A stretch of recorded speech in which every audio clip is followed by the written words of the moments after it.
সম্মানিত সভাপতি, দেশ রক্ষা মানুষ রক্ষা আন্দোলনের সভাপতি, রাজপথের সৈনিক রফিকুল ইসলাম, সম্মানিত আলোচকবৃন্দ, মিডিয়ার বন্ধুরা, কবি মণ্ডলী, আসসালামু আলাইকুম। আমি ধন্যবাদ জানাই দেশ রক্ষা ও মানুষ রক্ষাকে। দেশে এবং বিদেশে যে সন্ত্রাসী অবস্থা তৈরি করেছে একটি পলাতক রাজনৈতিক দল, তার বিরুদ্ধে প্রতিবাদ স্বরূপ আজকের এই সমাবেশের আয়োজনের জন্য দেশ বাঁচাওকে আমি ধন্যবাদ। বন্ধুরা,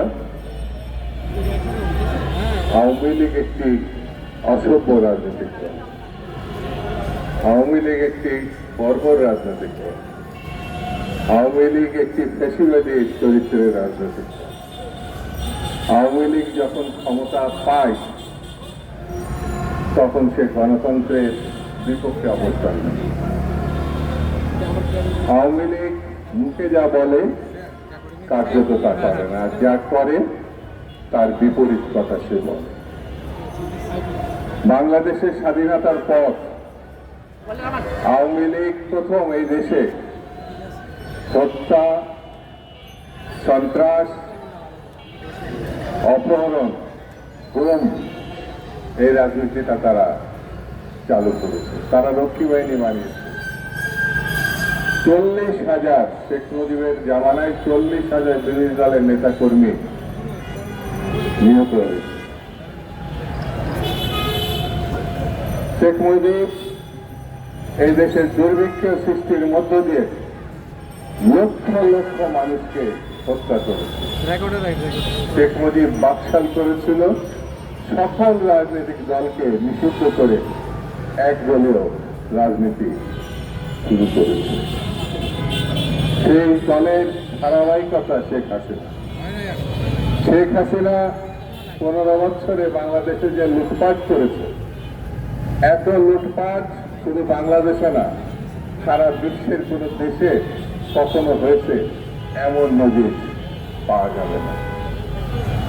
শেখ হাসিনা গণহত্যা করে বিরোধী মত পথকে নিশ্চিহ্ন করতে চেয়েছে, যেমন তার পিতা এই কাজটি করেছে। শেখ হাসিনা গুম, অপহরণ মাত্রা অতিরিক্ত করেছিল। আমাদের ইলিয়াসের আজ পর্যন্ত ফিরে আসে, আমাদের কমিশনার চৌধুরী আলম আজ পর্যন্ত ফিরে আসে। শেখ হাসিনা কত ভয়ঙ্কর দেখুন, আয়নাঘর বানিয়েছে। এই যুগে সভ্যতার বিপরীত যে বর্বরতা, সেটা হচ্ছে আয়নাঘর।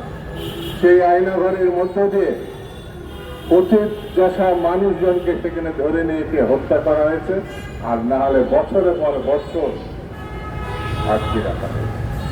সেই জন্যে এই দলটি কখনোই মানবতার পক্ষে ছিল না, কখনোই গণতন্ত্রের পক্ষে ছিল না।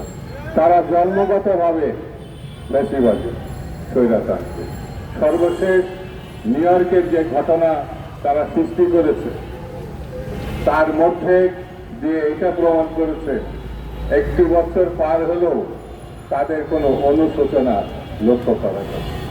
তারা কখনো বাংলাদেশে যে অপকর্ম করেছে, বাংলাদেশে যে গণহত্যা চালিয়েছে, বাংলাদেশে যে নৃশংসতা চালিয়েছে, বাংলাদেশে যে সীমাহীন দুর্নীতি করেছে, তাই ব্যাপারে তাকে কোনো রকম অনুশোচনা তাদের নাই। জাতির কাছে তো বটেই, বিশ্বের কাছেও ক্ষমা চায়। তারা ইসলামের বিপরীত শক্তি। কেন বলছে এই কথা? আমাদের মহান সৃষ্টিকর্তা বলেছে, তুমি ভুল করলে তুমি আমার কাছে ক্ষমা চাও। আল্লাহ তাআলা ক্ষমা জন্য বসে থাকে। বান্দা ভুল করবে, বান্দা অপকর্ম করবে, সে তার সৃষ্টির কর্তার কাছে ক্ষমা চাবে। এটাই বাস্তবতা। আওয়ামী লীগ এই জন্যে বলবো, তারা ধর্মও মানে না। যদি তারা মানত, তারা যে অপকর্ম করেছে, যে দুর্নীতি করেছে, যে নৃশংসতা চালিয়েছে, গণহত্যা চালিয়েছে, সে দেশবাসীর কাছে এবং তার সৃষ্টিকর্তার কাছে ক্ষমা চাইছে। সেই ক্ষমা সে চায়। সেই জন্যই এই শক্তির বিরুদ্ধে আমাদেরকে সজাগ থাকতে হবে। এই শক্তির বিরুদ্ধে আমাদের ঐক্যবদ্ধ থাকতে হবে। পৃথিবীতে যত বড় শক্তি তাদের সমর্থন দিক না কেন, যত বড় শক্তি তাদের কোলে নিয়ে বসে থাকুক না কেন, বাংলাদেশের মানুষ এই শক্তিকে কখনো ক্ষমা করবে না, কখনো উঠে দাঁড়াতে দিবে না। এটাই হচ্ছে বাস্তবতা, এটাই হচ্ছে বর্তমান অবস্থা। সেই জন্য আসুন আমরা এই অপশক্তিকে রোধ করে, প্রতিরোধ করে বাংলাদেশের গণতন্ত্র প্রতিষ্ঠার পথকে সুগম করি। আমরা মনে করি বাংলাদেশকে অবশ্যই গণতন্ত্রের পথে এগিয়ে যেতে হবে এবং এই সরকারকে আমি আহ্বান জানাবো দায়িত্বশীলতার পরিচয় দেওয়ার জন্য। কোনো অবস্থায় যেন ফেব্রুয়ারি মাস পার হয়ে না যায়। নির্বাচন অতি অবশ্যই ফেব্রুয়ারি মাসের মধ্যে হতে হবে। এই দাবি জানিয়ে সবাইকে ধন্যবাদ জানিয়ে আমি আমার বক্তব্য শেষ করছি। তবে বাংলাদেশ জিন্দাবাদ।